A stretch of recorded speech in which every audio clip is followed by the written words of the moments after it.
எல்லாரும் வேத புஸ்தகத்தை கையில் எடுத்துக்கொள்ளுங்க. லேவியராகமம் 6ஆம் அதிகாரம் 13ஆம் வசனத்தை வாசிக்க கேட்போம். பழைய ஏற்பாடு பக்கம் 131. பழைய ஏற்பாடு பக்கம் 131 வாசிப்போம்.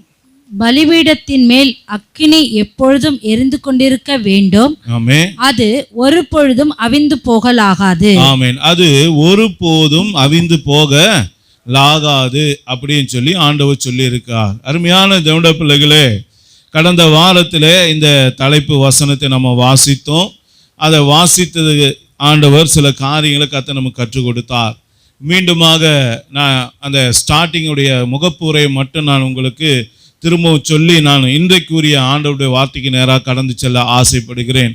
அருமையான தேவனுடைய பிள்ளைகளே, இங்கே வேதம் சொல்லுகிறது ஒரு கட்டளையாக, ஒரு நியமமாக இஸ்ரவேல் ஜனங்களுக்கு தேவன் ஒரு வார்த்தையை கொடுத்தார். என்ன கொடுத்தார்?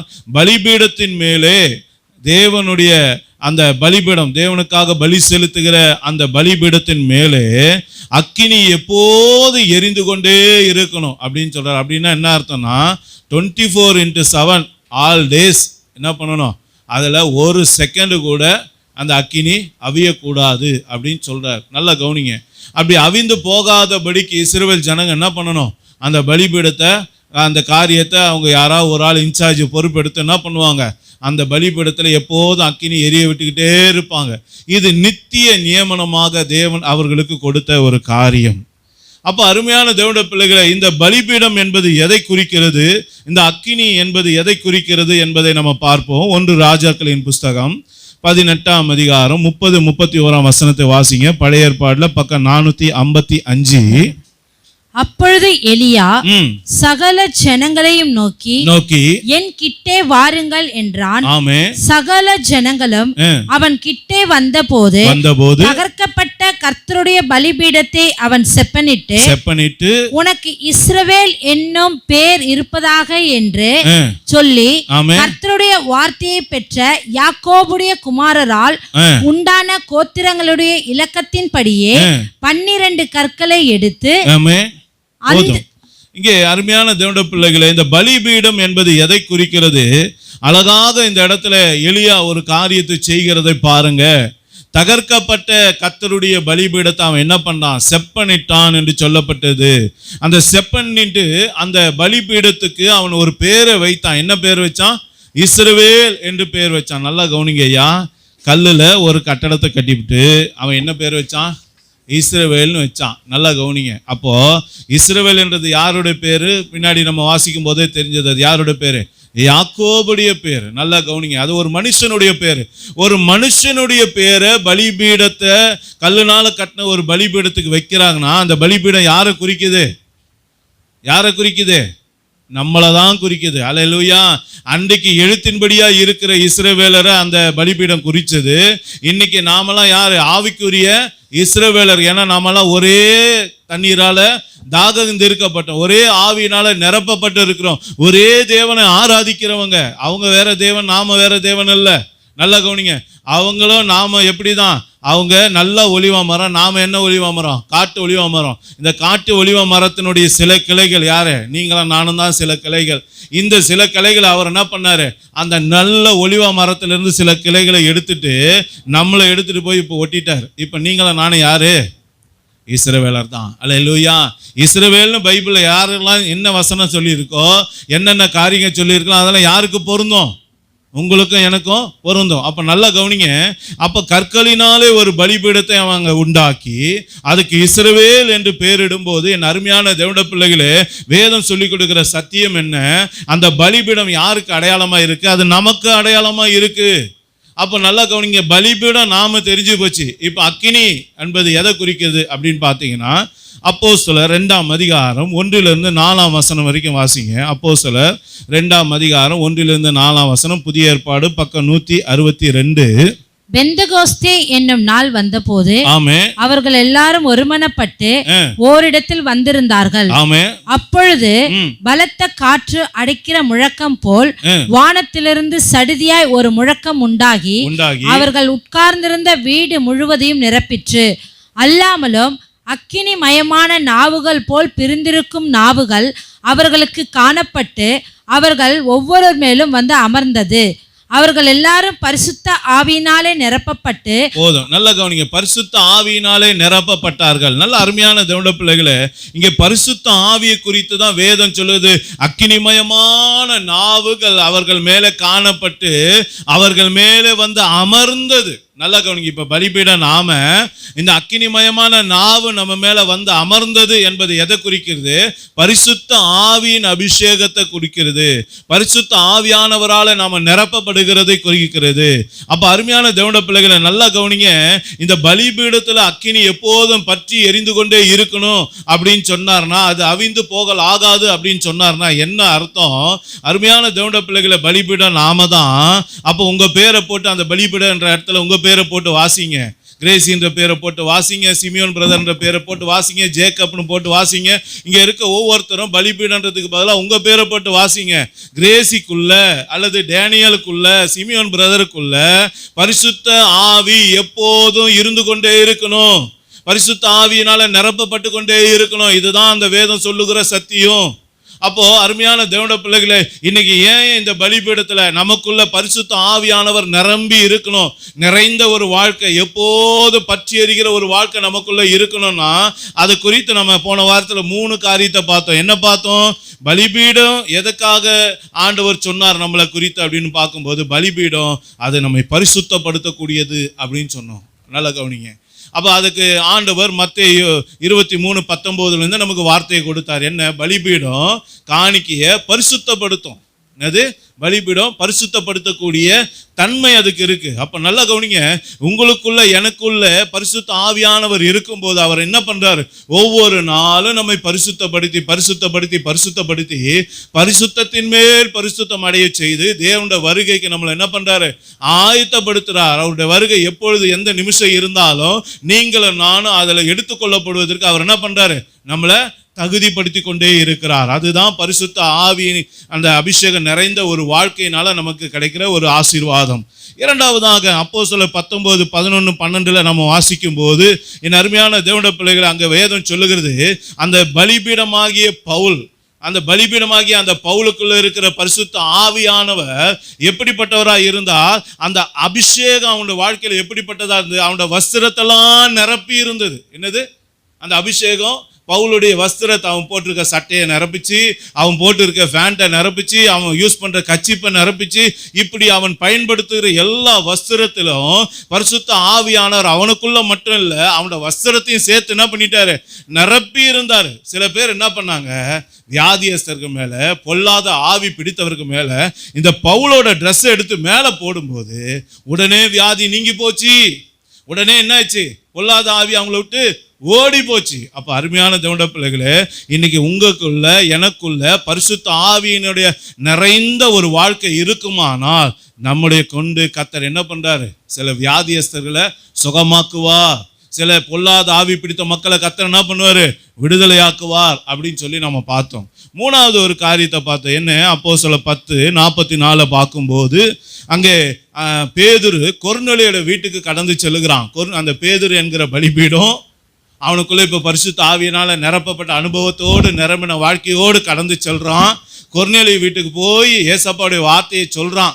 இயேசு கிறிஸ்து வந்தாரு, அவர் அடிக்கப்பட்டாரு, உயிரோடு எழுந்தாருன்னு சொல்லிக்கிட்டு இருக்கும் போது வசனம் சொல்லுது, கொர்நேலியும் அவன் குடும்பத்தையும் அவன் நண்பர்களையும் எல்லாரையும் என்ன பண்ணிருச்சு? பரிசுத்த ஆவியானவர் நிரப்பினார். அப்போ நல்லா கவனிக்க அருமையான தேவனுடைய பிள்ளைகளே, நாம பலிபீடமா இருந்தா நமக்குள்ள பரிசுத்த ஆவியானவர் எப்பொழுதும் நிரம்பின வாழ்க்கை நமக்குள்ள இருக்குமே. ஆனால் நாம போகிற இடமெல்லாம் நாம என்ன பண்ணிடுவோம்? நெருப்பை பற்ற வச்சுக்கிட்டே போயிடுவோம். ஹல்லேலூயா. எல்லா இடத்தையும் நிரப்பிடுவோம். ஒரு சபைக்குள்ள வந்து ஆவியானவர் அந்த அபிஷேகத்துக்குள்ள இருந்த ஜனங்கள் யாரெல்லாம் உள்ள வராங்களோ அந்த சபையில வந்த உடனே அந்த சபை நிரப்பப்படும். அவங்க ஜெபிக்க ஆரம்பிச்சாங்கன்னா அந்த இடம் நிரம்பும். அவங்க பாட ஆரம்பிச்சாங்கன்னா அந்த இடம் நிரம்பும். அவங்க துதிக்க ஆரம்பிச்சா அந்த இடம் நிரம்பும். அந்த பரிசுத்த ஆவியால நிறைந்த ஒரு மனுஷன் வந்து தேவனுடைய வார்த்தையை பகிர்ந்து கொடுக்கும் போது, என் அருமையான தேவனுடைய பிள்ளைகளை, வார்த்தையை கேட்கும் போதே அற்புத அடையாளங்கள் நடக்க ஆரம்பித்து விடும். இதுதான் வேதம் சொல்லி கொடுக்குற சத்தியம். அப்போ இன்னைக்கு பலிபீடத்துல ஏன் அக்கினி எரியணும்னா, போன வாரம் 3 காரியத்தை பார்த்தோம். இந்த வாரம் ஒரு 5 காரியம் இருக்கு. கர்த்தருக்கு சித்தமானால் கொடுக்கப்பட்ட நேரத்துக்குள்ள முடிக்க முடிந்தால் நான் பிரயாசப்படுகிறேன். நீங்க என்னோடு கூட வேகமாக வசனத்தை திருப்புங்க. வெளிப்படுத்தின விசேஷம் 8ஆம் அதிகாரம் 3-5 வசனங்களை வாசிங்க. வேறொரு தூதனும் வந்து தூபம் காட்டும் பொற்கலசத்தை பிடித்து பலிபீடத்தின் படியிலே நின்றான். சிங்காசனத்திற்கு முன்பாக இருந்த பொற்பீடத்தின் மேல் சகல பரிசுத்தவான்களுடைய ஜெபங்களோடும் செலுத்தும்படி மிகுந்த தூப வர்க்கம் அவனுக்கு கொடுக்கப்பட்டது. அப்படியே பரிசுத்தவான்களுடைய ஜெபங்களோடும் செலுத்தப்பட்ட தூப வர்க்கத்தின் புகையானது தூதனுடைய கையிலிருந்து தேவனுக்கு முன்பாக எழும்பிற்று.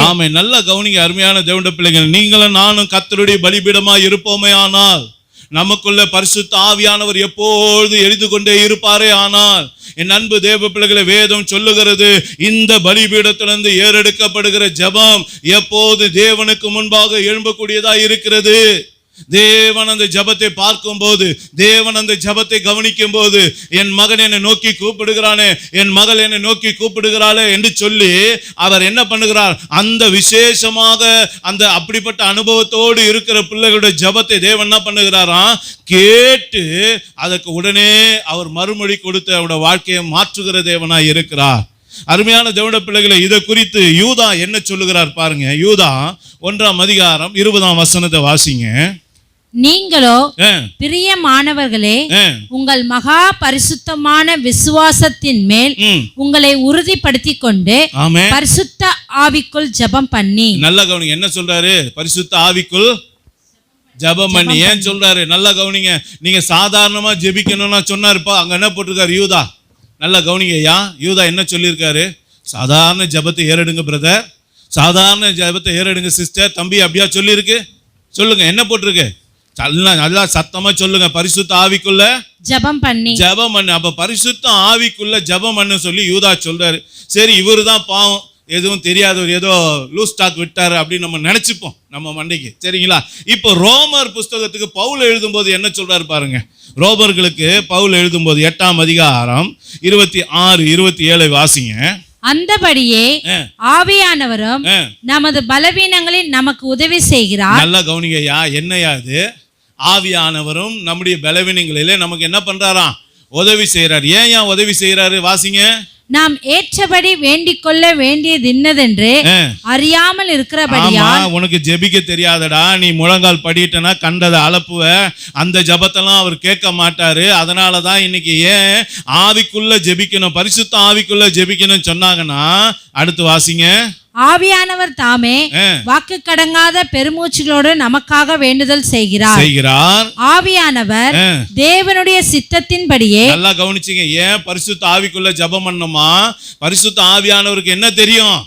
ஏசப்பாவுடைய சித்தம் என்னன்னு தெரியும். ஏன்னா அது அவருடைய ஆவி தானே, தேவனுடைய சித்தம் என்னன்னு தெரியும். அப்புறம் பரிசுத்தவான்களுக்காக வேண்டுதல் செய்கிறபடியால் இருதயங்களை ஆராய்ந்து பார்க்கிறவர் ஆவியின் சிந்தை இன்னதென்று அறிவார். ஆமா, இப்போது நல்லா கவனிங்க. இங்க அழகா சுருக்கமா என்ன சொல்றாரு பவுல் அப்படின்னா, தம்பி, தங்கச்சிகளா, பிரதர், சிஸ்டர், உங்களுக்கு எப்படி ஜெபிக்கணும் தெரியாதப்பா, அதனால ஆண்டவர் உங்களுக்கு க்ளூ கொடுக்கிறார். என்னன்னா, நீங்க 100 ஜெபத்தை ஏறெடுத்தா அந்த 100 ஜெபத்துக்கும் ஆண்டவர்கிட்ட பதிலை பெற்றுக்கொள்ளணும்னா, இன்னைக்கு அழகா பவுல் மூலமா, யூதா மூலமா ஆண்டவர் ஒரு க்ளூ கொடுக்கிறார். என்ன கொடுக்கிறாரு?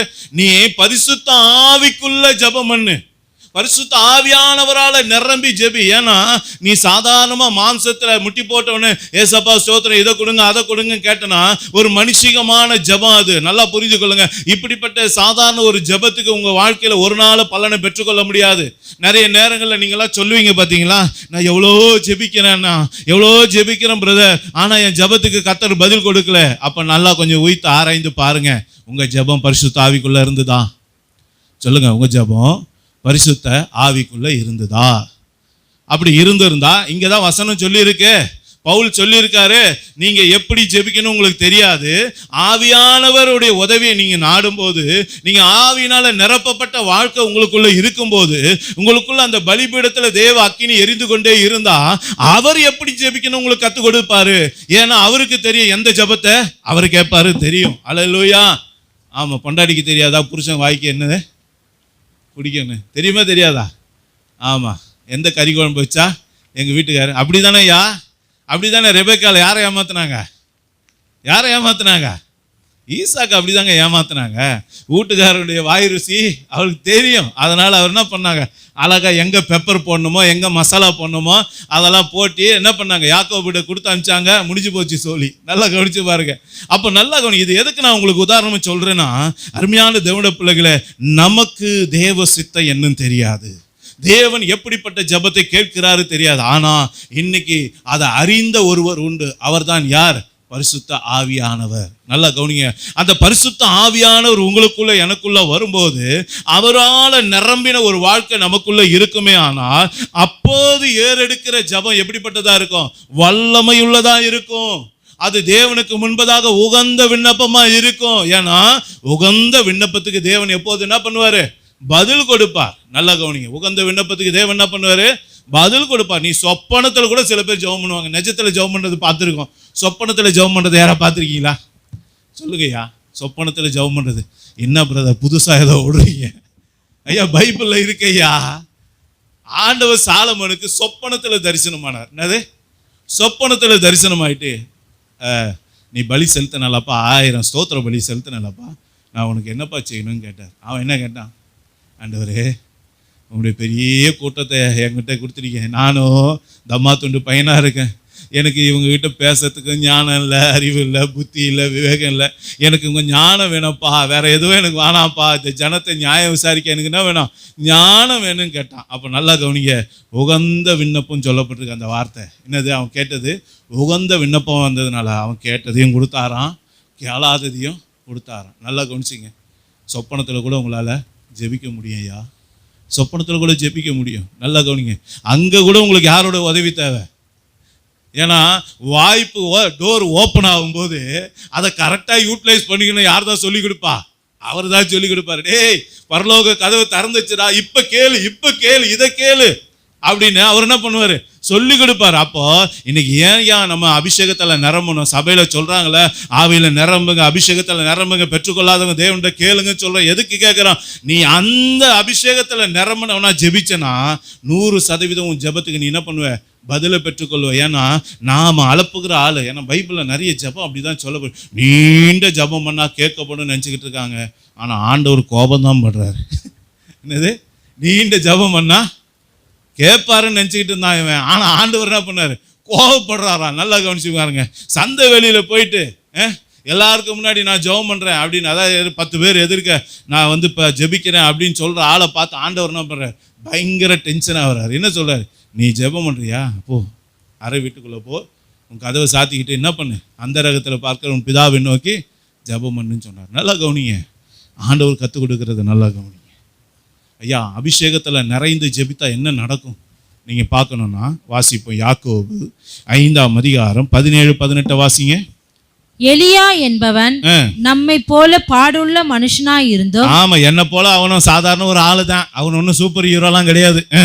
மழை பெய்யாதபடிக்கு கருத்தாய் ஜெபம் பண்ணினான். ஆமா, கருத்தா ஜெபம் பண்ணினா. அப்பொழுது 3 வருஷமும் 6 மாதமும் பூமியின் மேல் மழை பெய்யவில்லை. ஆமா, 3 வருஷம் மழையே பெய்யல. அவன் ஜெபம் பண்ண உடனே நல்லா கவனிச்சிங்க. மறுபடியும் ஜெபம் பண்ணினான். மறுபடியும் ஜெபம் பண்ணா. அப்பொழுது வானம் மழையை பொழிந்தது. வானம் மழையை பொழிந்தது. பூமி தன் பலனை தந்தது. ஆமென். நல்லா கவனிக்க அருமையான தேவனுடைய பிள்ளைகளே. இன்னைக்கு ஏன் ஆண்டவர் பலிபீடத்தில் அக்கினி எரியணும்னு சொல்றாரு? பரிசுத்த ஆவியானவர் எப்போதும் உங்க கூட எங்க கூட இருக்கணும்னு சொல்றாருன்னா, அருமையான தேவனுடைய பிள்ளைகளே, இந்த அபிஷேகம் நிறைந்த ஒரு வாழ்க்கை தான் எலியா கிட்ட இருந்தது. நல்லா கவனிச்சு பாரு. நம்ம போல சாதாரண ஒரு மனுஷன் தான் ஐயா. அவன் ஜெபிச்ச உடனே அவன் தேசத்துல 3 வருஷம் என்ன ஆயிடுச்சு? மழையே பெய்யல, பயங்கர வறுமை, வறட்சி. நல்லா கவனிங்க.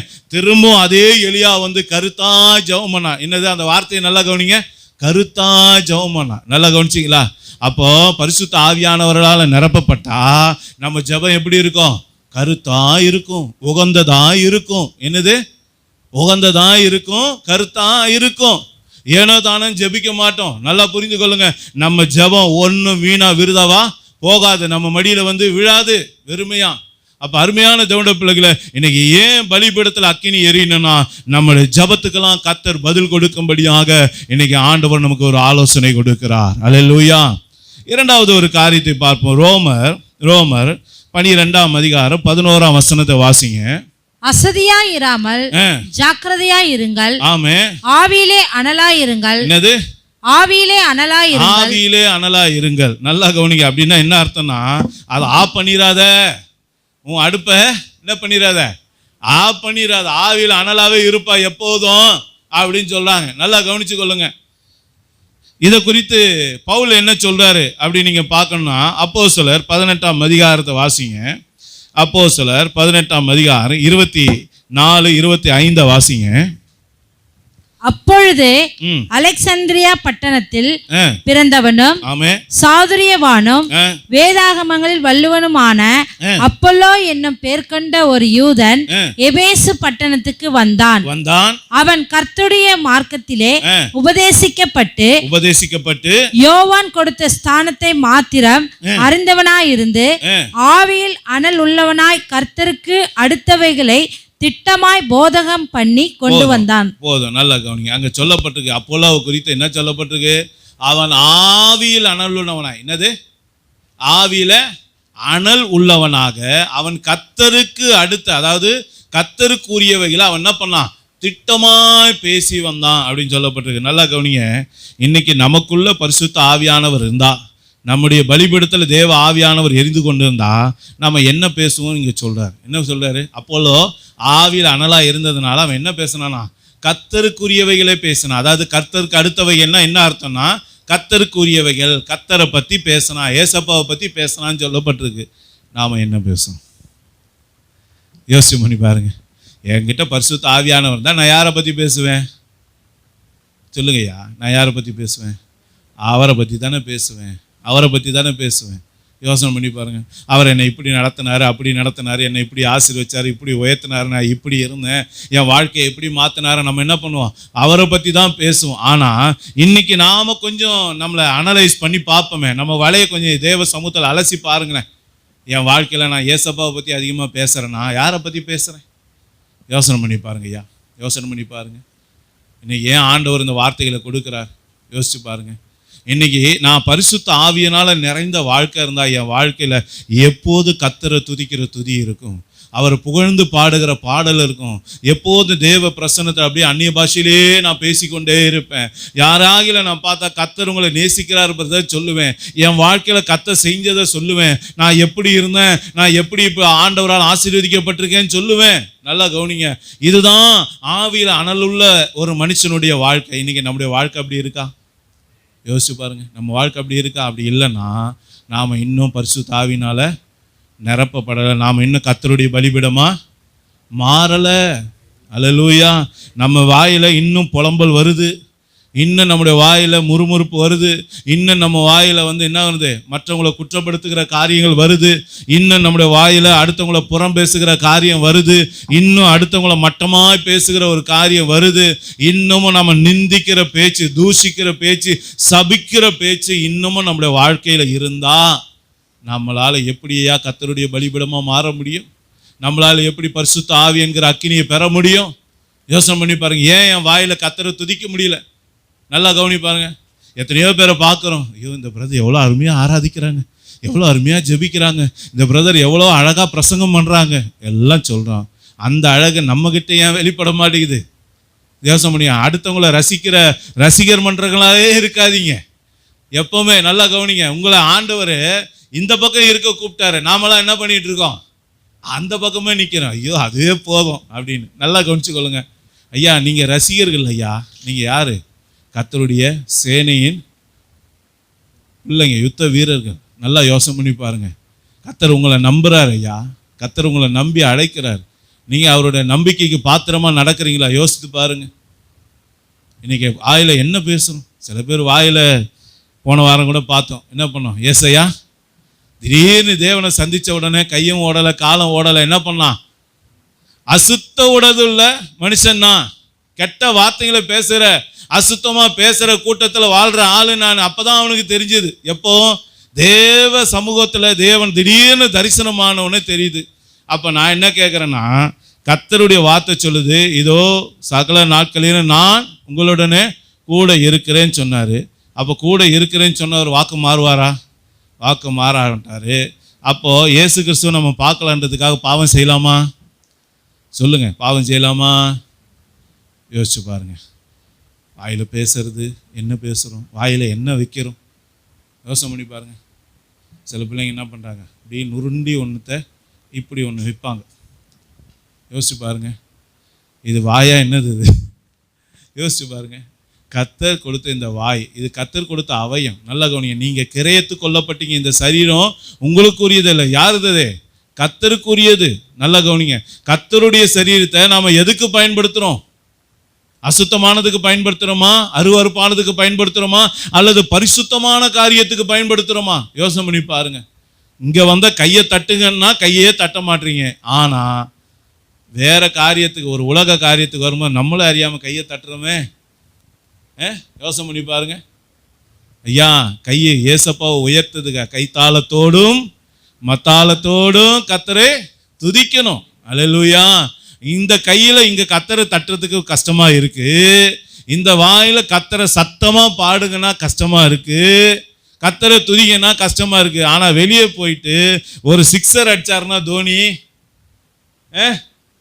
சொல்லுங்க ஐயா, தேசப்பற்று இருக்கலாம் ஐயா, அதை காட்டிலும் ஆண்டவருடைய பற்று அதிகமாக இருக்கணும் ஐயா. யோசனை பண்ணி பாருங்க, நம்ம எப்படி இருக்கும் யோசிச்சு பாருங்க ஐயா. கொஞ்சம் நம்மளை எடை போட்டு இந்த பக்கம் நம்மளை வச்சு பாருங்க, இந்த பக்கம் ஆண்டவருடைய வார்த்தையை வச்சு பாருங்க, நம்ம சரியா இருக்குமா? ஒருத்தன் எதுவுமே செய்யலை. இப்போ நல்லா கவனிங்க, வாய் பேச முடியாத ஆளு எங்கே போனாலும் வாய் பேச முடியாது தானே? நல்லா கவனிங்க. ஆனால் சபைக்கு வந்தால் மட்டும் சில பேருக்கு வாயே வராது, வாயே வராது. துதிக்கன்னா வாயே வராது, ஆராதிக்கன்னா வாயே வராது, கையை தட்டுங்கன்னா வாயே வராது. ஆனால் வெளியே போய் பாருங்க, சும்மா அவங்க சத்தம் எப்படி தெரிக்கும் தெரியுமா? 360 டிகிரியில் வச்சு கேட்கலாம். என்னங்கய்யா அது? யாரையே ஏமாத்துறீங்க? நீங்கள் உங்களையே ஏமாத்திக்கிறீங்கய்யா.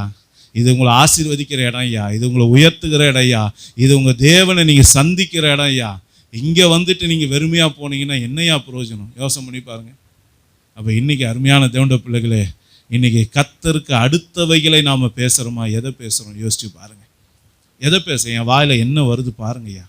24 hours ஒவ்வொரு நாளும் ஏன் தனி ஜெபம் பண்ண சொல்கிறேன், திரும்ப திரும்ப சொல்கிறேன். தனி ஜெபம் தான் உங்களை நீங்கள் என்ன பண்ணுறது, ஸ்கேன் பண்ணி பார்க்கறது. காலையில் எந்திரிச்சதுலேருந்து நைட்டு தூங்க போகிறதுக்குள்ளே நான் என்ன பண்ணேன், இதில் என் ஏசப்பாவுக்கு பிரியமான வாழ்க்கை என்கிட்ட இருந்துதா, ஏசப்பாவை பற்றி பேசுனது அதிகமா அல்லது எந்த காரியத்தை பற்றி பேசுனது அதிகம்? யோசிச்சு பாருங்கள், யோசிச்சு பாருங்க ஐயா. கொஞ்சம் யோசனை. உலக பிரகாரமான ஒரு வேலைக்கு எவ்வளோ பங்க்சுவாலிட்டியாக இருக்கீங்க ஐயா. 8 மணிக்கு வேலைக்கு வர சொன்னால் கரெக்டாக ஷார்ப்பாக போயிடுறீங்களே. 5 மணிக்கு வரைக்கும் அங்கே வேலை செய்யணும் இருக்கிறீங்களா ஐயா? கர்த்தருக்கு 1 மணி நேரம் கொடுக்க சொன்னார் ஐயா. எங்கே போச்சு உங்கள் 1 மணி நேரம்? என்னோடு கூட 1 மணி நேரமாகில விழித்திருக்க கூடாதான்னு சொன்னார் இல்லையா? எங்கே போச்சு அந்த பங்க்சுவாலிட்டி? அந்த பங்க்சுவாலிட்டி அங்கே வரமாட்டேங்குதே. 9 மணிக்கு ஆராதனை சொல்கிறோம். சரி, யோசனை பண்ணி பாருங்க. போன வருஷம் 8:30 மணிக்கு வச்சுருந்தோம், இந்த வருஷம் எத்தனை மணிக்கு வச்சோம்? உங்களுக்கு ஃபேவராக தானே ஆண்டவர் சில காரியங்களை பண்ணி கொடுக்குறாரு. அப்போவும் நம்ம எப்படி தான் இருக்கோம்? நம்ம 8:30 மணிக்கு வச்சா 9 மணிக்கு வருவோம், 9 மணிக்கு வச்சா 10 மணிக்கு வச்சாப்போ இல்லைங்க ஐயா, இல்லை. அப்போ பிரச்சனை யார் மேலே இருக்கு? நம்மக்கிட்ட தான் இருக்கு. ஒரு ஆயத்தம் வேணும் ஐயா, நல்லா புரிந்து கொள்ளுங்க. ஆயத்தம் வேணும். கொஞ்சம் உயிர்த்து ஆராய்ந்து பாரு. வருஷம் ஸ்டார்டிங்கில் எதுக்கு ஆண்டவர் இந்த வார்த்தைகளை கொடுக்குறாரு? நம்ம சரிப்படுத்துக்கிறோம். அல்லேலூயா. ஸ்டார்டிங்லேயே நீங்கள் சீர்படுத்துங்க, சரிப்படுத்தி பாருங்கள், உங்கள் வாழ்க்கை நேர்த்தியாக ஆசீர்வாதமாக இருக்கும். அல்லேலூயா. சரி, 3வது ஒரு காரியத்தை பார்ப்போம். மத்தேயு 25:1-4 வசனத்தை வாசிங்க. அப்பொழுது பரலோக ராஜ்யம் தங்கள் தீவெட்டிகளை பிடித்து கொண்டு மணவாளனுக்கு எதிர்கொண்டு போக புறப்பட்ட 10 கன்னிகைகளுக்கு ஒப்பாயிருக்கும். அவர்களில் 5 பேர் புத்தி உள்ளவர்களும் 5 பேர் புத்தி இல்லாதவர்களுமாய் இருந்தார்கள். புத்தி இல்லாதவர்கள் தங்கள் தீவெட்டிகளை எடுத்துக்கொண்டு போனார்கள், எண்ணெயோடு கூட கொண்டு போகவில்லை. புத்தி உள்ளவர்கள் தங்கள் தீவெட்டிகளோடும் கூட தங்கள் பாத்திரங்களில் எண்ணெயையும் கொண்டு போனார்கள். ஆமென். போதும், நல்லா கவனிங்க. இங்க அழகா ஆண்டவர் சொல்லி கொடுக்கிற அடுத்த காரியம் என்ன? இங்க நாம கர்த்தருடைய பலிபீடமா இருந்தா, கர்த்தருடைய அபிஷேகம், அந்த பரிசுத்த ஆவியானவர் நமக்குள்ள நிரம்பி வழிகிற வாழ்க்கை நமக்குள்ள இருக்குமே, ஆனா நாம ஒரு நாளும் புத்தி இல்லாதவங்களா இருக்க மாட்டோம். எப்படி இருப்போம்? புத்தி உள்ளவர்களா இருப்போம். எப்படி இருப்போம் சொல்லுங்க? தூங்குறவங்களாம் ஒரு அல்லேலூயா சொல்லுங்க. முழிச்சுக்கிட்டு இருக்கவங்களாம் ஒரு அல்லேலூயா சொல்லுங்க. ஓகே, அலர்ட்டா இருக்கீங்க. கர்த்தருக்கு ஸ்தோத்திரம். அப்போ நல்லா கவனிங்க, புத்தி உள்ளவர்களாக மாற்றுகிறார். பலிபீடத்துல பரிசுத்த ஆவியானவர் எப்பொழுது இருந்து கொண்டே இருந்தார்னா அவர் என்ன பண்ணுவார்னா நம்மளை முட்டாளாவே வச்சிருக்க மாட்டார். எப்படி வச்சிருப்பாரு? நம்மளை ஷார்ப்பா வச்சிருப்பாரு, பயங்கர ஷார்ப்பா வச்சிருப்பாரு. நாளைக்கு பிரச்சனை வர்றதுக்கு முன்னாடி இன்னைக்கே நம்மளை என்ன பண்ணிடுவாரு? அதுக்கு ஆயத்தம் பண்ணிடுவார். எப்பவும் நல்லா புரிந்து கொள்ளுங்க, ஏசப்பாவோட வர்றதுக்கு முன்னாடி புத்தியுள்ள கன்னிகை என்னங்க ஐயா பண்ணாங்க சொல்லுங்க? கன்னிகைங்க 2 கூட்டம், உண்மைதான், இல்லைன்னு சொல்லலை. 2 பேர்ல இந்த பக்கம் சரிசமமா 5 பேர் இருக்காங்க, இந்த பக்கம் சரிசமமா 5 பேர் இருந்தாங்க. ஆனா ஒரு கூட்டம் என்ன பண்ணுச்சு? எதுவுமே ஆயத்தப்படுத்தாம ஆயத்தமா இருந்தது. நல்லா கவனிச்சுக்கோங்க. இன்னொன்னு எல்லாத்தையும் ஆயத்தம் பண்ணிட்டு ஆயத்தமா இருந்தது. நல்லா கவனிச்சுங்க, நல்லா புரிந்து கொள்ளுங்க. அப்போ நீங்க கர்த்தருடைய பலிபீடமா இருந்தா, நீங்க ஆவியானவரால் நிரப்பப்பட்டவர்களா இருந்தா, ஆவியானவர் என்ன சொல்ல போறாரு? டேய், அவர் வரப்போறாரா, இன்னும் பரிசுத்த ஆவியை பெறாம இருக்கே, பெற்றுக்கொள்ள முழங்கால் படியிடு அப்படின்னு சொல்லுவாரு. அவர் என்ன பண்ணுவாரு? உன் பாத்திரத்துல அபிஷேகம் குறைவா இருக்கு, இது பத்தாது, இன்னும் பிரச்சனை பெருசா இருக்கு, இதை தீர்க்கிறதுக்கு இந்த அபிஷேகம் போதாது அப்படின்னு சொல்லிட்டு அவர் என்ன பண்ணுவாரு? உன் அபிஷேகத்தை வளர்த்து கொள்வதற்கு, அதுல நீங்களும் நானும் பெருகுவதற்கு, விருத்தி அடைவதற்கு அவர் என்ன பண்ணுவார்? நமக்கு போதிச்சுக்கிட்டே இருப்பார். அதனாலதான் வசனத்து அபிஷேகம் சகலத்தையும் உனக்கு போதிக்கும். அப்ப அபிஷேகம் என்ன பண்ண? உங்ககிட்ட பேசும். டேய், நாளைக்கு வரப்போறாரு, இன்னும் நீ ரெடியா இல்லாம இருக்க, எந்திரி, ரெடியாகு. அது வரைக்கும் அதை நல்லா கவனிங்க. புத்தி இல்லாதவங்க என்ன நினைச்சிருப்பாங்கன்னா இவனை பார்த்துக்கிட்டே இருப்பாங்க. ஆனா ஆண்டவர் அவனை மட்டும் ரகசியமா என்ன பண்ணிட்டு இருப்பாரு? ரெடி பண்ணிக்கிட்டே இருப்பாரு. அல்லேலூயா.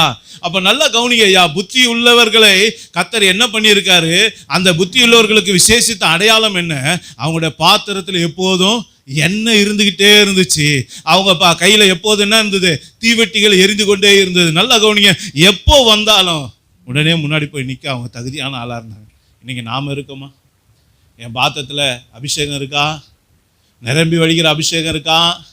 இன்னைக்கு இயேசு கிறிஸ்து ஏதோ மணி 11 மணிக்கு வராருன்னு வச்சுங்க, எத்தனை பேர் போவோம்னு சொல்ல முடியும்? சொல்லுங்க. அபிஷேகம் பண்ணப்பட்ட கூட்டமே கொஞ்சம் தான், பெறாத கூட்டம் அதிகமாக இருக்குது. பெற்ற கூட்டம் அபிஷேகத்தை பெருகிறதுக்கு பதிலாக வேற எதுலேயோ நம்ம பெருகிட்டு இருக்கோம். யோசனை பண்ணி பாருங்க. அப்போ இன்னைக்கு கொஞ்சம் உயிர்த்து ஆராய்ந்து பாருங்க ஐயா, உயிர்த்து ஆராய்ந்து பாருங்க. ஏன் நான் சொல்றேன்னா, ஒரு 2 கூட்டத்தை நான் உங்களுக்கு காட்டி கொடுக்குறேன் பாருங்க. 1 சாமுவேலின் புஸ்தகம் 13ஆம் அதிகாரம் 22ஆம் வசனத்தை வாசிங்க. பழைய ஏற்பாடு 356 பக்கம். யுத்த நாள் வந்தபோது, நல்லா கவனிங்க, யுத்த நாள் வந்தபோது சவுலுக்கும் அவன் குமாரனாகிய யோனதானுக்குமே அன்றி சவுலோடும் யோனதானோடும் இருக்கிற ஜனங்களில் ஒருவர் கையிலும் பட்டயமும் ஈட்டியும் இல்லாதிருந்தது. நல்லா கவனிங்க, யுத்தம் வந்துருச்சு. நல்லா கவனிச்சிங்களா? என்ன வந்துருச்சு? யுத்தம் வந்துருச்சு. இப்ப யுத்தம் பண்ண போகும்போது இஸ்ரவேல் ஜனங்கள் ஆயிரக்கணக்கான லட்சக்கணக்கான ஆட்கள் இருக்காங்க. ஆனா பட்டயமும் ஈட்டியும் யார் கையில மட்டும்தான் இருந்துதான்? சவுல் கையிலையும் யோனாதான் கையில மட்டும்தான் இருந்தது. வேற ஒருத்தன் கையில கூட இல்லையாம். நல்லா கவனிச்சிங்களா ஐயா? எப்படி அப்புறம் யுத்தத்துக்கு போவீங்க? எப்படி யுத்தத்துக்கு போவீங்க? வெறும் கையிலையா சண்டை போடுவீங்க? என்ன நம்ம மல்யுத்தமா பண்ண போறோம்? யுத்தம் பண்ண போறோம். ரத்தம் சிந்துதல் வரும். எதிரி என்ன பண்ணுவான்?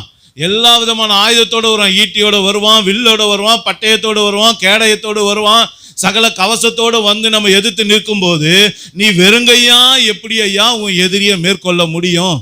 யோசிச்சு பாருங்க. அப்போ இங்கே சவுலும் யோனாதானும் புத்தி உள்ளவர்களா இருந்தாங்களா, புத்தி இல்லாதவர்களா இருந்தாங்களா? சொல்லுங்க. புத்தி இல்லை, புத்தி இல்லை. அதே ஆதியாகமம் 14ஆம் அதிகாரம் 14ஆம் வசனத்தை வாசிங்க. தன் சகோதரன் சிறையாக கொண்டு போகப்பட்டதை ஆபிரகாம் கேள்விப்பட்ட போது அவன் தன் வீட்டிலே பிறந்த கைப்படிந்தவர்களாகிய 318 ஆட்களுக்கும் ஆயுதம் தரிப்பித்து தான் என்னும் ஊர் மட்டும் அவர்களை தொடர்ந்து போதும். நல்லா கவனிங்க, என்ன போட்டிருக்கையா? ஆபிரகாம் லோத்து பிடிச்சிட்டு போயிட்டாங்க தெரிஞ்ச உடனே அவர் என்ன பண்ணாரு? யுத்தம் பண்ண புறப்பட்டார். என்ன பண்ணாரு? யுத்தம் பண்ண புறப்பட்டார். நல்லா கவனிங்க, அந்த யுத்தமாச்சும் யாரு? சவுலுக்கும் யோனாதானுக்கும் வந்த யுத்தமாச்சும் முன்னாடி சொல்லிடுவாங்க, அப்புறம் ஒரு டேட்டுக்கு தான் வருவாங்க. நல்லா கவனிங்க, இங்க நடக்கிற சம்பவம் எப்படின்னா திடீர்னு நடக்குது. திடீர்னு லோத்தை தூக்கிட்டு போயிட்டாங்க. ஒரு செய்தி வந்த உடனே அவன் ஆயுதம் செய்யற வரைக்கும் வெயிட் பண்ணானா? என்ன நடந்தது? அவன் ஏற்கனவே என்ன பண்ணியிருந்தான்? ஆபிரகாம் ஆயுதத்தை அவன் தயார் பண்ணி வச்சிருந்தான். அதனாலதான் 318 பேருக்கு அவன் என்ன பண்ணான்? ஆயுதத்தை தரிப்பிச்சு கூட்டிட்டு போனான்னு சொல்லப்பட்டிருக்கு. நல்லா கவனிங்க. ஒரு புத்தியுள்ளவனுடைய செய்கைக்கும் ஒரு புத்தி இல்லாதவனுடைய செய்கைக்கும் வித்தியாசத்தை பாருங்க. ஒரு பரிசுத்த ஆவியினால நிரப்பப்பட்ட ஒரு மனுஷனுடைய வாழ்க்கைக்கும் பரிசுத்த ஆவியினால நிரப்பப்படாத மனுஷனுடைய வாழ்க்கைக்கும் பாருங்க. பரிசுத்த ஆவியினால நிரப்பப்பட்டவன் எப்படி இருப்பானா, ஒரு காரியத்தை செய்யறதுக்கு முன்னாடி அதை நம்மளால செஞ்சு முடிக்க முடியுமான்னு சொல்லி என்ன பண்ணுவான், அவன் எல்லாத்தையும் கணக்கு பார்த்து அதுக்கு 100% முழுமையா ஆயத்தமாவான். ஆனா அபிஷேகம் இல்லாதவன் என்ன பண்ணுவான், டேய் போலாண்டா, போற போக்கில் பார்த்துக்கலாண்டா அப்படின்னு சொல்லுவான். அதெல்லாம் கர்த்தருடைய பிள்ளையோட வாழ்க்கை. அல்லேலூயா. அப்போ நல்லா கவனிங்க. இன்னைக்கு நம்ம புத்தி உள்ளவங்களா புத்தி இல்லாதவங்களா? இன்னைக்கு பரிசுத்த ஆவியானவர் நமக்குள்ள இருந்தா ஆயுதம் நம்மகிட்ட இருக்கும். இருக்கு ஐயா? உங்க ஆயுதம் எங்க? உங்க பட்டயம் எங்க? உங்க கேடயம் எங்க? உங்க தலை சீரா எங்க? உங்க நீதியின் கவசம் எங்க? உங்க மார்க் கவசம் எங்க? உங்க பாதரட்சிகள் எங்க? யோசிச்சு பாருங்க ஐயா. இன்னைக்கு நம்ம கிட்ட இருக்கா? ஒரு யுத்தம் வந்தா சவுல் வெறுங்கையா போய் சந்திச்சானே, அந்த மாதிரி நீங்க சந்திக்க போறீங்களா? இல்ல ஆபிரகாமை போல ஒரு தேவ மனுஷனாக ஆயத்தமாக்கப்பட்ட தேவ மனுஷனா சந்திக்க போறீங்களா? ஒரு தேவனுடைய வருகை இருக்குமானால் புத்தி இல்லாத கன்னிகைகள் போல எந்த ஒரு விஷயத்தையும் ஒழுங்குபடுத்த வேண்டியதெல்லாம் பண்ணாம அப்படியே போய் நானும் போய் ரெடின்னு போய் நிக்க போறீங்களா? தேவையான ஆயத்தத்தோடு போய் நிக்க போறீங்களா? யோசனை பண்ணி பாருங்க. ஏன் பலிபீடம், ஏன் அக்கினி தேவை தெரியுதுங்களா? ஆண்டவர் உங்களை ஆயத்தப்படுத்துறாரு. எதுக்கு ஆயத்தப்படுத்துறாரு? அவருடைய வருகைக்கு ஆயத்தப்படுத்துறார். எத்தனை பேர் அதை செய்ய போறோம்? யோசனை பண்ணி பாருங்க. இன்னைக்கு நாம ஷார்ப்பான புத்தி உள்ள ஆளா மாறுறதும் முட்டாளா இருக்கிறதும் யார் கையில தான் இருக்கு? நம்ம கையில தான் இருக்கு. இன்னைக்கு தேவ ஆவியினால நாம நிரப்பப்பட்ட பலிபீடமா இருந்தா கர்த்தர் நிச்சயமா நம்மளை என்ன பண்ண மாட்டாரு? தோற்று போக விட மாட்டார். அல்லேலூயா. ஒரு பிரச்சனை வர்றதுக்கு முன்னாடியே அவர் என்ன பண்ணிடுவாரு? நம்மளை அந்த பிரச்சனையை மேற்கொள்றதுக்கு உண்டான காரியங்களை கொடுத்து விடுவார். நல்லா கவனிங்க. மரியாதையும் யோசேப்பையும் பார்த்து தேவதூதன் என்ன சொன்னான்? ஏறுவது உங்களை கொலை செய்ய தேடுவான். நீ என்ன பண்ணு? ராத்திரியோட கிளம்பி எங்க போ? எகிப்துக்கு போன்னு சொன்னாரா இல்லையா? நாளைக்கு தான் கொலை பண்ண போறான். முந்தின நாள் ராத்திரியே காப்பாத்திட்டாரா இல்லையா? சொல்லுங்க ஐயா. ஆமாம் தானே? அப்போ நாம யாரு? நம்ம கூட ஆண்டவர் பேசுறாரா? சொல்லுங்க. இந்த மாதிரி வீட்டில் நடக்க போகுதுப்பா, கொஞ்சம் உஷாரா இருன்னு சொல்றாரா? வேலையில் உன்னை இந்த மாதிரி தூக்க போறாங்க அப்படின்னு சொல்றாரா? இவனுக்கு இன்க்ரிமெண்ட் வருது சொல்றாரா? யோசனை பண்ணி பாருங்க. யாராச்சும் விரோதமாக எழும்பும்போது ஆண்டவர் காட்டி கொடுக்குறாரா? ஒரு சத்துரோட போராட்டம் வந்தா உனக்கு சொப்பனத்திலே ஒரு தரிசனத்திலே ஏதாவது காட்டி கொடுக்குறாரு ஐயா? காட்டி கொடுத்தா நம்ம கரெக்டாக இருக்கணும்னு அர்த்தம் ஐயா. காட்டி கொடுக்கலன்னு வச்சுங்க, நாம் அக்கினியை அவிச்சு போட்டுக்கிட்டு இருக்கோம்னு அர்த்தம். பலிபீடமாக நாம் இல்லைன்னு அர்த்தம். நம்ம வீட்டில் ஒரு விஷயம், ஏன்னா ஆண்டவர் பொய் சொல்ல மாட்டார் ஐயா. நல்லா கவனிங்க. கர்த்தர் தம்முடைய ஊழியக்காரருக்கு அறிவிக்காமல் எதையும் செய்ய மாட்டார். நீங்களும் நானும் கர்த்தருடைய ஊழியக்காரன். அப்போ நமக்கு சொல்லாமல் அவர் செய்வாரா? சொல்லுங்க, செய்ய மாட்டார் இல்லையா? நம்ம வீட்டில் நடக்கிற பிரச்சனைலாம் நமக்கு சொல்லிட்டா நடக்குது. சொல்லுங்க. நம்ம வீட்டில் நடக்கிற பிரச்சனைலாம் நமக்கு சொல்லிட்டா நடக்குது. ஏதாவது ஒரு வகையில் ஆண்டவர் காட்டணுமா இல்லையா? சொல்லி கொடுக்கணுமா இல்லையா? அவர் தான் சொன்னார், நான் வரும் காரியத்தை உனக்கு போதிப்பேன்னு சொன்னார்ல. யோசிச்சு பாருங்க. எதுக்கு சொல்கிறோம்? இன்னும் நம்ம பலிபீடமாக இருக்கோமான்னு கொஞ்சம் உயிர்த்து ஆராய்ந்து பாருங்க. இப்போ நம்ம பலிபீடத்தில் அக்கினி எரியுதான்னு யோசிச்சு பாருங்க. அக்கினி எரிந்தா நம்ம எப்போதும் ஆயத்தமாக இருப்போம், எப்போதும் விழிப்போடு இருப்போம். ஜாமக்காரன் என்ன பண்ணுவான்? தேசத்தில் எந்த தீங்கு வருதுன்னு முன்னாடியே கண்டுபிடிச்சிருவான். எல்லையை தொடறதுக்கு முன்னாடியே கண்டுபிடிச்சிருவான். இன்னார் ஓடியாரான், இந்த குதிரை ஓடியாருது, இவனோட சாயல் இப்படி இருக்குன்னு கண்டுபிடிச்சிருவான். நீங்கள் தூங்குற ஜாமக்காரனா விழிச்சிருக்க ஜாமக்காரனா? யோசனை பண்ணி பாருங்க. வந்ததுக்கப்புறம் குத்துது கொடையுதுன்னு சொல்றது காட்டிலும் வர்றதுக்கு முன்னாடியே தடுக்கிறது தான் சால சிறந்தது. அல்லேலூயா. நான் ஏசப்பாவை ஏற்றுக்கொண்டேன், ஆனால் நானும் தான் பிரச்சனையில் மாட்டிக்கிட்டேன் அப்படின்றது பெருமை நமக்கு வேற.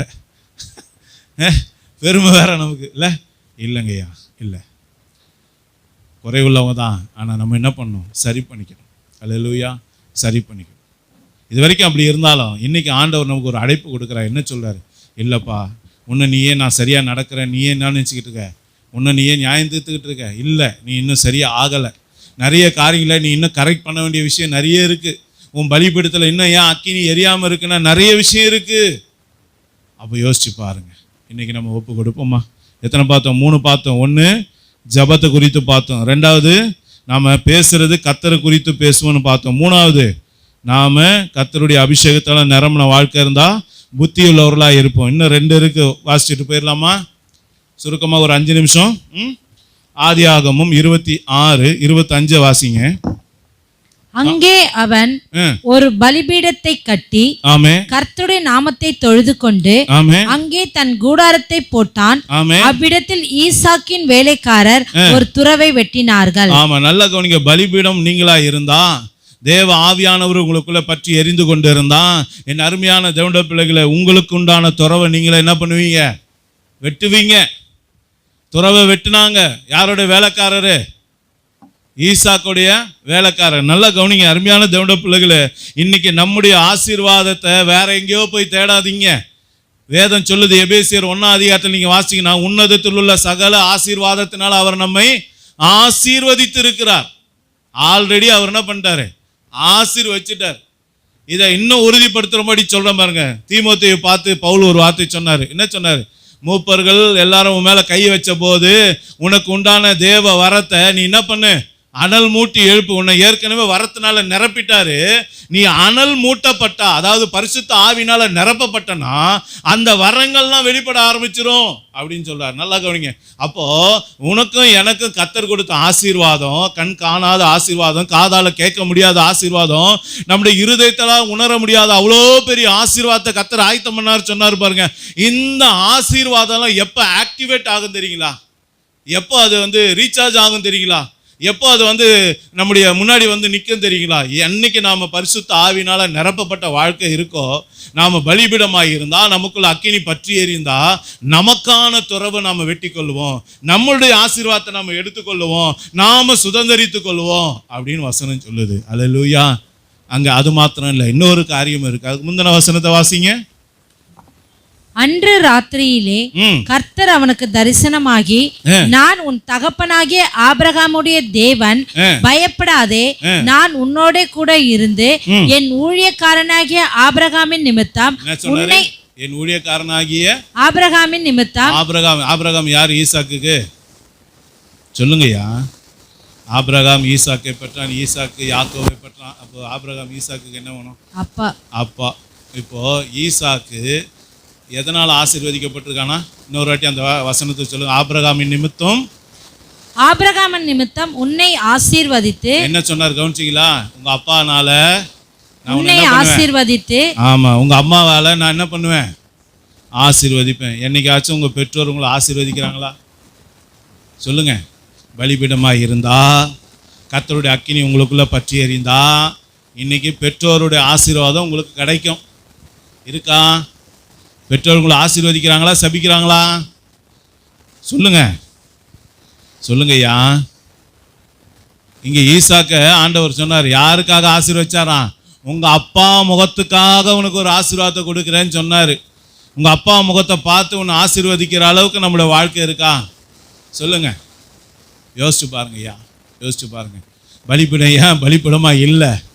ஏன்னா நம்ம சரியா இல்லை, கோளாறு பிடிச்ச ஆளாக இருக்கும். அல்லேலூயா. நம்மகிட்ட அக்கினியா எரிய மாட்டேங்குது, இதுதான். ஆனால் ஈசாக்கு பாருங்க, பர்ஃபெக்டாக இருந்தான்.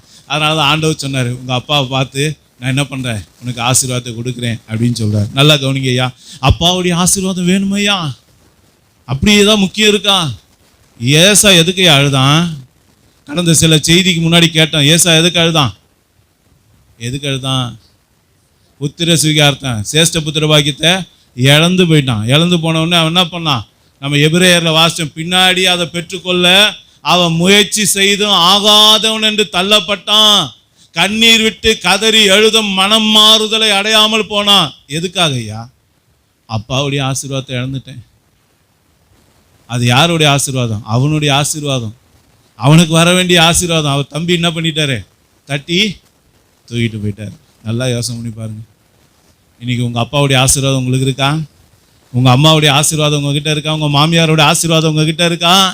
உங்கள் மாமனாருடைய ஆசீர்வாதம் இருக்கா? உங்கள் குடும்ப ஆசீர்வாதம் யார்கிட்ட இருக்கு? உங்ககிட்ட இருக்கா? இல்லை உங்கள் தம்பி தங்கச்சிக்கிட்ட பாஸ் ஆகி போதா? யோசனை பண்ணி பாருங்கள். அப்பாவுடைய ஆசீர்வாதம்லாம் சும்மா நினைக்காதீங்க. அப்பா அம்மான்ற ஸ்தானம்லாம் கர்த்தர் கொடுத்தது. யாக்கோபு அன்னைக்கு யாரெல்லாம் ஆசீர்வச்சானோ, என்னெல்லாம் சொல்லி ஆசீர்வச்சானோ, அந்த வார்த்தையின்படி தான் இன்னைக்கு இருக்க இஸ்ரவேலர்கள் இருக்காங்க. அப்படின்னா என்ன அர்த்தம்? யாக்கோபு யாரு? தீர்க்கதரிசி. அப்பா யாரு? தேவ பிள்ளை. அம்மா யாரு? தேவ பிள்ளை. அப்பா அம்மாவுடைய ஆசீர்வாதம் ஒரு தேவனுடைய பிள்ளைக்கு அவசியம். அப்போ இன்னைக்கு நம்ம அப்பா அம்மா நம்மளை ஆசீர்வதிக்கிறாங்களா? யோசிச்சு பாருங்க ஐயா. ஏசா இழந்துட்டான், யாக்கோபு பெற்றுக்கொண்டான். அந்த ஆசீர்வாதம் தான் இன்னைக்கு வரைக்கும் இஸ்ரவேல் தினம் எல்லா தேசத்தை காட்டிலும் மகிமையான ஜனமாக இருக்குது. யோசிச்சு பாருங்க. அந்த இஸ்ரவேல்ல கூட வசனம் சொல்லுது, ரூபனுக்கு போக வேண்டிய சேஷ்டபுத்திர பாக்கியம், அப்பாவுடைய ஆசீர்வாதம் யாருக்கு போச்சு? யோசேப்புக்கு போச்சு. அதனால இஸ்ரவேல் கோத்திரத்திலேயே பெருசா ஆசீர்வாதம் பெற்ற கோத்திரம் எது? அந்த யோசேப்புடைய பிள்ளைங்க தான். மனாசேயும் எப்ராயிம் கோத்திரம் தான். அந்த மனாசே எப்ராயிம் கோத்திரத்திலையும் ஒரு ஷிஃப்ட் வச்சார் ஆண்டவர். என்ன பண்ணாரு? யாக்கோபு மனமறிய என்ன பண்ணான்? இளையவனை ஆசீர்வச்சான் மூத்தவனுக்கு முன்னாடி. நல்லா கவனிச்சு பாருங்க. ஆசீர்வாதம் வேணும். அப்பாவுடைய ஆசீர்வாதத்தை யோசிப்பு அவ்வளோன்னா முட்டாளா? இந்த மனுஷன் ஆசீர்வச்சு என்ன நடக்க போதுன்னு தெரிஞ்சுக்கினானா? இல்லை, அப்பா அவனுக்கு தெரியும், எங்கள் அப்பா கர்த்தருடைய பிள்ளை, அவர் என்னை ஆசீர்வச்சார்னா எனக்கு என்ன உண்டாகும்? ஆசீர்வாதம் உண்டாகும். அதனால தான் அங்கே போய் ஏன் யாக்கோபு போராடி நின்னான். ரெபெக்கால் எதுக்கு? உன்னை சபிச்சாலும் பரவாயில்லடா, அந்த சாபம் என் மேலே வரட்டும், நீ எனக்கு ஆசீர்வாதமாக இருந்தால் போதும் அப்படின்னு சொன்னா. ஏன்? அப்பா கிட்டே அம்மா கிட்டே என்ன இருக்குது? ஆசீர்வாதம் இருக்குது. பெற்றோர்கிட்ட ஆசீர்வாதம் இருக்குது. இன்னைக்கு பெற்றோருடைய ஆசீர்வாதத்தோடு நம்ம எல்லா காரியங்களும் செய்கிறோமா? யோசிச்சு பாருங்க ஐயா. யோசிங்க. உங்கள் படிப்பு அப்படி இருக்கா? உங்கள் தெரிந்து கொள்ளுதல் இருக்கா? உங்கள் வேலைங்க அப்படி இருக்கா? நீங்கள் குடியிருக்கிற பகுதிகள் அப்படி இருக்கா? கொடுக்குற ஆலோசனையில் நம்ம கேட்குறோமா? யோசிச்சு பாருங்க ஐயா. இன்னைக்கு கர்த்தர் நம்மோடு கூட பேசுகிறா. பெற்றோருடைய தகப்பனுடைய ஆலோசனை கேட்காத கெட்ட குமாரன் என்ன பண்ணான்? எல்லாத்தையும் இழந்து வெறுமையாய் வந்தான். பண்ணிக்கு சாப்பிட கொடுக்கறது கூட கிடைக்கல. இன்னைக்கு அந்த வாழ்க்கை கர்த்தர் நம்மகிட்ட எதிர்பார்க்கல. அவர் நமக்கு என்ன சொல்றார்? ஆசீர்வாதத்தை கொடுக்க விரும்புகிறார். இன்னைக்கு உனக்கான துறவு உனக்கு வேணும்னா, உனக்கான ஆசீர்வாதம் வேணும்னா, இன்னைக்கு அப்பாவுடைய ஆசீர்வாதம் பலிப்பிடமாக நீயும் நானும் இருந்தா, பரிசுத்த ஆவியானுடைய அக்கினி உனக்குள்ள எனக்குள்ள இருந்தால் நிச்சயம் அப்பாவுடைய பிளஸ்ஸிங் நம்மகிட்ட இருக்கும், அம்மாவுடைய பிளஸ்ஸிங் நம்மகிட்ட இருக்கும், நம்ம குடும்பத்தாருடைய பிளஸ்ஸிங் இருக்காங்க ஐயா. சொல்லுங்க. அந்த காலத்தெல்லாம் சில அம்மாமாருக்கு என்ன பண்ணுவாங்க? மருமகள் வந்தோடனே, இது எங்கள் மாமியார் எனக்கு கொடுத்தது, அதை நான் உனக்கு கொடுக்குறேன், எடுத்து கொடுப்பாங்க. என்னது அது? பிளஸ்ஸிங் ஐயா, பிளஸ்ஸிங்கு. நல்லா கவனிச்சுப்பா. இன்னும் சில விஷயத்தில் சந்ததியாக சில விஷயங்களை வச்சுக்கிட்டே இருப்பாங்க, சில காரியங்களை. என்னங்க ஐயா, நாம் என்னையா நம்ம பிள்ளைங்களுக்கு வச்சுட்டு போகிறோம்? யோசிச்சு பாருங்க ஐயா. இன்றைக்கி ஆண்டவர் நம்மளோடு பேசுகிறார். இன்றைக்கி நாம் பிள்ளைகளாக இருக்கிற நாம் நம்ம பெற்றோர்களுக்கு விருப்பமாக நடக்கிறோமா? இன்றைக்கி ஈசாக்கு நடந்தான், யாக்கோபு நடந்தான், யோசேப்பு நடந்தான், நாமளும் நடக்கணும். அதை கர்த்தர் நமக்கு சொல்லி கொடுக்குறார். அல்லேலூயா. நாம் கர்த்தருடைய பலிபீடமாக இருந்தால், நமக்குள்ள பரிசுத்த ஆவியானவர் உண்மையாகவே நாம் அந்த அபிஷேகத்தில் நிறைந்த வாழ்க்கை இருந்தால் நிச்சயம் நம்முடைய பெற்றோர்கள் நம்ம ஆசீர்வதிப்பாங்க. அல்லேலூயா. அந்த ஆசீர்வாதம் நம்மளை என்ன பண்ணோம்? பெருக பண்ணோம். யாக்கோபு சொன்னான், இஸ்ரவேல் புத்திரங்களை பார்த்து சொன்னான், என் ஆசீர்வாதம் எங்கள் அப்பாவுடைய ஆசீர்வாதத்தோடு பெருசு. என்னது? என் ஆசீர்வாதம் எங்கள் அப்பாவுடைய ஆசீர்வாதத்தோடு பெருசு. எங்கள் அப்பா புலி, நான் அவருக்கு பிறந்த பூனை. அவர் 8 பாஞ்சா, நான் 16 பாய்வேன். அல்லேலூயா. உங்கள் ஆசீர்வாதம் எப்படி ஐயா? நீங்கள் உங்கள் பிள்ளைக்கு ஆசீர்வாதத்தை எந்த அளவுக்கு சம்பாதிச்சு வச்சுருக்கீங்க? நல்லவன் தன் பிள்ளைகளுக்கு ஆஸ்திகளை சேர்த்து வைக்கிறான், சுதந்திரங்களை சேர்த்து வைக்கிறான். நாம் என்ன ஆசீர்வாதத்தை சேர்த்து வைக்கிறோம்? மனதார முதல்ல பிள்ளைங்களை ஆசீர்வதிக்க பழங்க. காலையில் எந்திரிச்சோன்னே எத்தனை பெற்றோர் உங்கள் பிள்ளைங்க தலை மேலே கையை வச்சு ஜெபம் பண்ணுறீங்க? சொல்லுங்கள். எத்தனை அப்பா அம்மா உங்கள் பிள்ளைங்க தலை மேலே கையை வச்சு ஜெபம் பண்ணுறீங்க? எத்தனை பொண்டாட்டிமார்க மேலே புருஷங்காரன் கையை வச்சு ஜெபம் பண்ணுறீங்க? சொல்லுங்கள். அப்புறம் எங்கேருந்து ஆசீர்வாதம்? முதல்ல அங்கேயே போயிடுச்சு. அட்டண்டன்ஸ் அங்கேயே கேன்சல் ஆகி போச்சுன்னா அப்புறம் எங்கேருந்து? சொல்லுங்கய்யா, சொல்லுங்கள். முதல்ல எந்திரிச்ச உடனே புருஷங்காரர் செய்யலைனாலும் பொண்டாட்டிக்காரர் என்ன பண்ணணும்? போய் கையை எடுத்து வச்சு என்னை ஆசீர்வதிங்கன்னு சொல்லுங்கள். பிள்ளைங்க தலை மேலே பெற்றோர்கள் கைப்படணும். அப்பா அம்மா கைப்பட்டு அவங்கள என்ன பண்ணுங்க? ஆசீர்வதிங்க, மனசார ஆசீர்வதிங்க. நீங்கள் மனசார ஆசீர்வதித்து அவங்கள ஒரு வார்த்தை சொல்லி ஜெபித்து அனுப்பிச்சிங்கன்னா அந்த நாள் முழுசும் அவங்களுக்கு ஆசீர்வாதமாக இருக்கும். அல்லேலூயா. யோசிச்சு பாருங்க. இன்னிலேருந்து செய்வீங்களா? சொல்லுங்கள். செய்வேன்னு சொல்கிறாங்களா? கையை உயர்த்துங்க, தெரிஞ்சுக்கலாம். அட்டண்டன்ஸை பார்த்துடலாம். பிரைஸ் எல்லாம் அல்லேலூயா. ஒருவேளை அப்பா வந்து கையை வச்சு ஜெபம் பண்ணல, பிள்ளைங்க என்ன பண்ணுவீங்க? ஆசீர்வாதத்தை விட்டுருவீங்களா? சொல்லுங்க அப்பு, நீங்க சொல்லுங்க. இல்லையா? அப்பா வைக்கலன்னு வச்சுக்க கையை தலைமையில, என்ன பண்ணிடணும்? இழுத்து பிடிச்சி தலைமையில வச்சு என்னை ஒரு பிளஸ் பண்ணிட்டு போ, எதையா ஒன்று சொல்லி என்னை ஆசீர்வச்சிட்டு போப்பான்னு சொல்லணும். புரியுதா? விடக்கூடாது. புரியுதா? அல்லேலூயா. சிஸ்டர், இது சும்மா சொல்ல, ஆண்டோட வார்த்தை. ஆண்டவர் கர்த்தர் கணவன்ற ஸ்தானத்துக்கு ஒரு மகிமை வச்சிருக்காரு, மனைவின்ற ஸ்தானத்துக்கு ஒரு மகிமை வச்சிருக்காரு.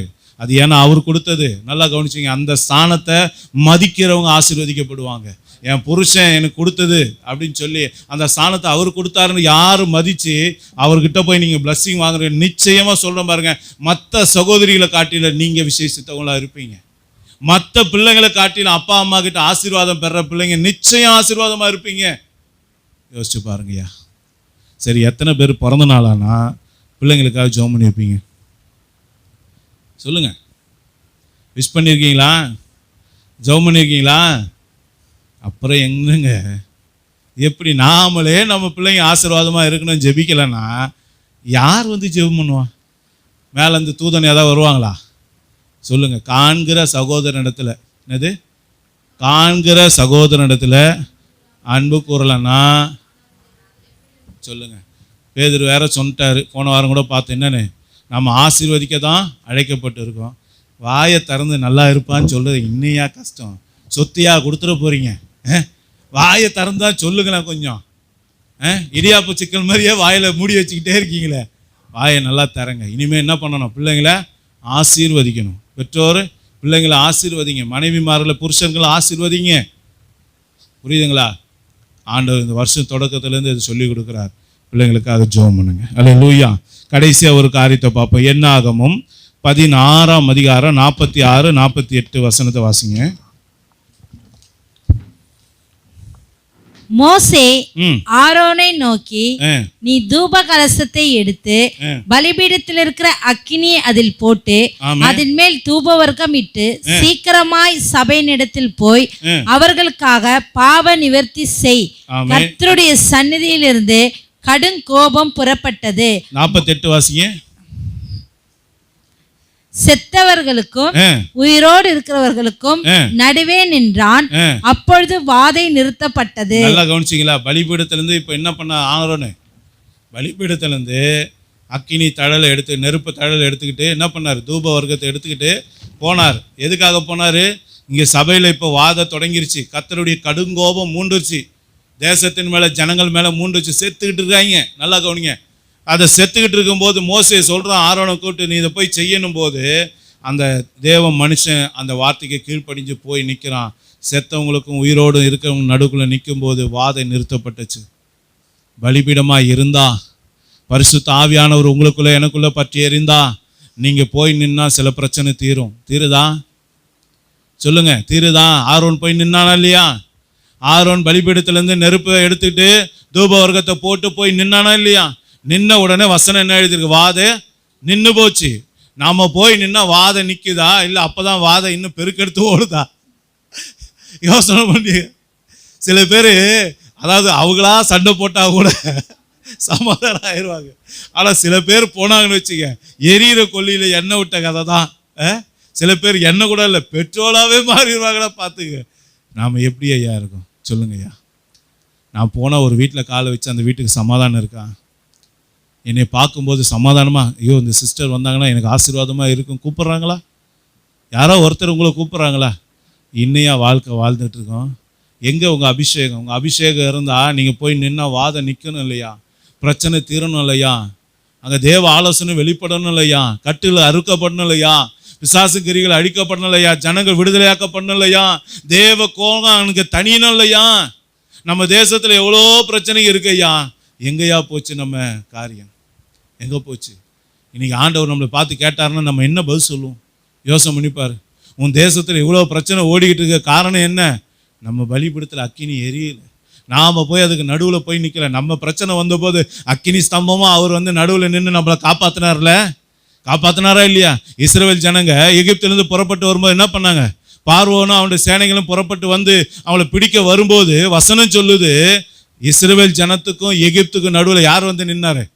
ஏசப்பா அக்கினி ஸ்தம்பமா மேக ஸ்தம்பமா வந்து நின்று அவளை கலங்கடித்தார்னு போன வாரம் தான் நம்ம பார்த்தோம். யோசனை பண்ணி பாருங்க. நமக்கு ஜெயம் கொடுக்கறதுக்காக, எதிரிகளை வீழ்த்துவதற்காக, நமக்கு நம்முடைய பிரச்சனைகளுக்கு நடுவில் ஏசப்பா வந்து நிற்கிறாரு. இன்னைக்கு அதே விஷயத்தை நீங்களும் நானும் செய்யணும்னு ஆண்டவர் அழைக்கிறார். தெரிதுங்களா? அவர் என்ன செஞ்சாரோ அதை நாம் செய்யணும்னு அழைக்கிறார். தெரிதுங்களா? நம்ம என்னையா செய்கிறோம்? நான் விடுதலை பெற்றா போதும், நான் சுகமாக இருந்தால் போதும்னா நம்மளை மாதிரி ஒரு கேடுகட்ட புத்தி உள்ள ஆளுங்க யாராக இருக்காங்களா? சொல்லுங்க, யோசிச்சு பாருங்க. நம்ம வீட்டில் ஒரு துக்கம் வரும்போது எவ்வளோ கஷ்டப்பட்டோம். அதே துக்கம் அடுத்த வீட்டுக்கு வரும்போது நாம் போய் அதை துக்கத்தை தீர்க்கிற மருந்தா இல்லாமல் நம்ம என்னையா பண்ணிக்கிட்டு இருக்கோம்? யோசனை பண்ணி பாருங்க. இன்னைக்கு கர்த்தர் எதுக்கு உங்களை என்னையும் அழைச்சிருக்காரு? எதுக்காக தெரிந்தெடுத்திருக்காரு? இன்னைக்கு நாம் வாதையை நிறுத்தணும். தேவனுடைய கோபம் தண்ணீர் அளவுக்கு ஒரு ஆளை உங்களை பார்த்த உடனே தேவன் கோபம் இறங்கணும். அப்படியே மோசையை பார்த்து சொன்ன, மோசே என்னை விட்டு இந்த ஜனங்களை ஒரு நிமிஷத்துல நான் அழிச்சிடுறேன், உன்னை கொண்டு பெரிய ஜாதி ஆக்குவேன்னு சொன்னார். மோசே என்ன பண்ணான்? ஆண்டவருடைய கோபத்தை சாந்தப்படுத்தினான். உடனே ஆண்டவர் என்ன பண்ணார்? தீங்கு செய்யாதபடிக்கு மனம் மாறினார் என்று சொல்லப்பட்டது. நீங்கள் போய் நின்னா ஏசப்பா உங்கள் ஜெபத்தை கேட்கிறாரா? அப்பா கொஞ்சம் பாவம்ப்பா, விட்டுருங்கப்பா, அந்த பிள்ளையை விட்டுருங்கப்பா, கொஞ்சம் இரக்கம் பாராட்டுங்கப்பா சொன்னால் உங்கள் ஜெபத்தை கேட்டு அந்த குடும்பத்துக்கு மேலே இரக்கம் பாராட்டுறாரா? உங்கள் தேசத்தின் மேலே இரக்கம் பாராட்டுறாரா? ஐயா உங்கள் ஜெபம் எப்படிப்பட்டது ஐயா? ஏசப்பா உங்கள் வார்த்தையை கேட்டவனே அப்படியே ஏற்றுக்கொள்கிறாரா ஐயா? உங்கள் ரெக்கமெண்டேஷனை ஏற்றுக்கொள்கிறாரா? யோசிச்சு பாருங்கள். உங்கள் ஜெபம் எப்படிப்பட்டது?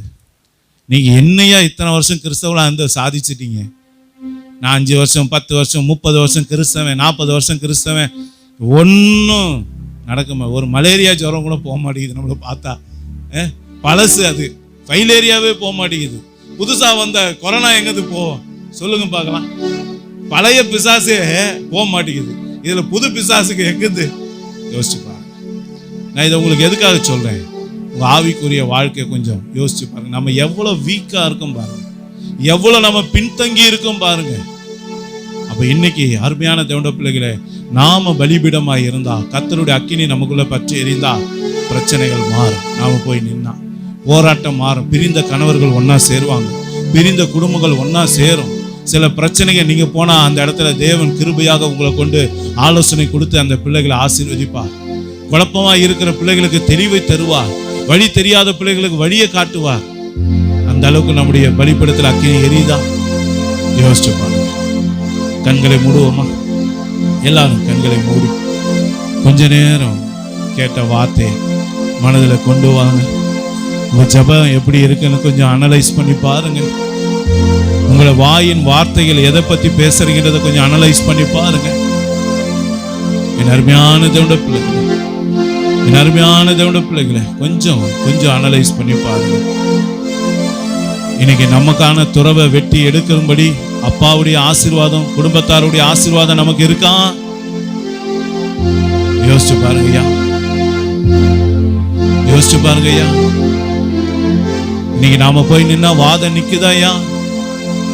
யோசித்து பாருங்க. என் வாழ்க்கையில நான் இப்படிப்பட்ட காரியங்களை ஆண்டவர் என்னிடத்துல எதிர்பார்க்கிறாரே. ஒரு பிணகாசு எழும்பி நீதி செய்த போது வாதை நிறுத்தப்பட்டது என்று வேதம் சொல்லுகிறது. இன்னைக்கு ஒரு ஆவிக்குரிய பிணகாசுகளை எதிர்பார்த்து கர்த்தர் இந்த இடத்துல நம்மோடு பேசி கொண்டு இருக்கிறான். இன்னைக்கு சில மோசேக்களை எதிர்பார்த்து, சில ஆரோன்களை எதிர்பார்த்து திறப்பின் வாசலில் நின்று தன்னுடைய ஜனங்களுக்காக பரிதபிக்கக்கூடிய ஒரு கூட்ட மக்களை தேடி கர்த்தர் நம்மோடு பேசி கொண்டு இருக்கிறான். அந்த மோசேயாக, அந்த ஆரோனாக, அந்த பிணைகாசாக நாம இருப்போமா? யோசிச்சு பாருங்க ஐயா, யோசிச்சு பாருங்க. ஒரு யோசேப்பை கொண்டு எகிப்தி உலகம் முழுசையும் கர்த்தர் ரட்சித்தார்.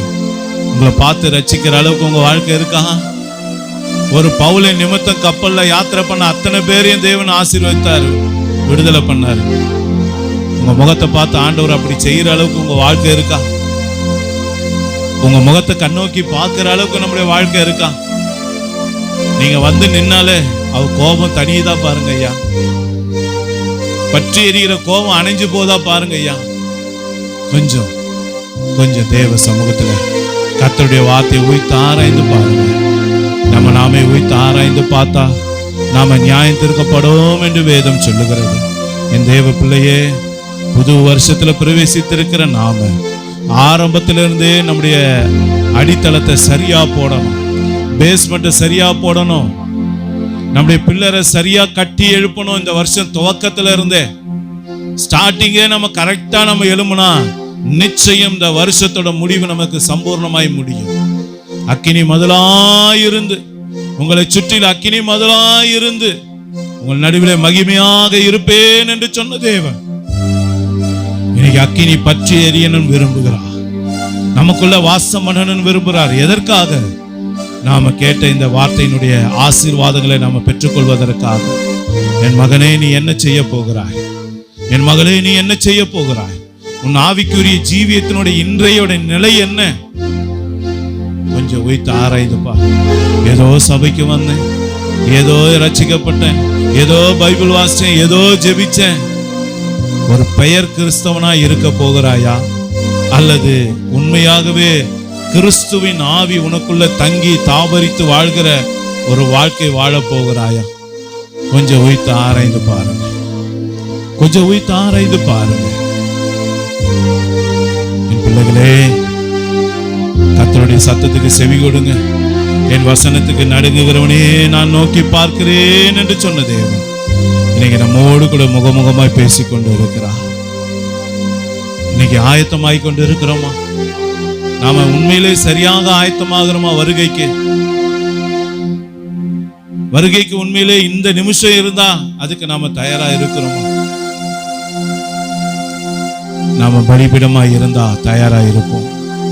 நம்முடைய பலிபீடத்துல பரிசுத்த ஆவியானவர் நிரம்பி இருந்தா நிச்சயம் நாம தயாரா இருப்போம். நம்முடைய பாத்திரத்துல எண்ணெய்கள் வழிந்து ஓடும். நம்முடைய தீவெட்டிகள் ஒரு நாள் அணைந்து போவாது. எப்பொழுது மணவாளன் வந்து கதவை திறந்தாலும் இதோ நான் ஆயத்தமாய் இருக்கிறேன் என்று சொல்லி முன்பதாக செல்லக்கூடிய ஒரு கூட்டமாய் கர்த்தர் நம்மை ஆயத்தப்படுத்த விரும்புகிறார். என் மகனே, என் மகளே, உன்னை அர்ப்பணிப்பாயா? ஒப்பு கொடுப்போமா? ஒப்பு கொடுப்போமா? எல்லாரும் ஒப்பு கொடுத்து ஜெபிப்போம். எல்லாரும் ஒப்பு கொடுத்து ஜெபிப்போமா? எல்லாரும் கண்களை மூடி கர்த்தரோடு பேசுங்க. ஒருவேளை இந்த காரியத்தில் ஏதாகிலும் குறைவு நம்மகிட்ட இருக்குமே ஆனால் ஆண்டவர்கிட்ட மன்னிப்பு கேட்டு சீர் பொருந்தி அந்த காரியத்தை மாற்றுவதற்கு எனக்கு உதவி செய்யுங்கப்பா அப்படி சொல்லுங்க. அதை மேற்கொள்ள, அதை மேல ஜெயம் பெற எனக்கு உதவி செய்யுங்கப்பா அப்படின்னு சொல்லுங்க. கர்த்தர் நிச்சயம் உதவி செய்ய வல்லவராய் இருக்கிறார். கர்த்தர் நிச்சயம் அதை உங்களுக்கு ஜெயமாக மாற்றி கொடுப்பார். நீங்கள் நிச்சயம் ஜெயம் எடுப்பீங்க. ஒப்பு கொடுப்போமா? எல்லாரும் ஆமென். இயேசுவே, உம்மை நன்றியோடு ஸ்தோத்திரிக்கிறோம், துதிக்கிறேன் ஐயா. இந்த ஆசீர்வாதமான இந்த வேலைக்காக நன்றி ராஜா. இந்த ஆசீர்வாதமான இந்த வேலைக்காக நன்றி ராஜா.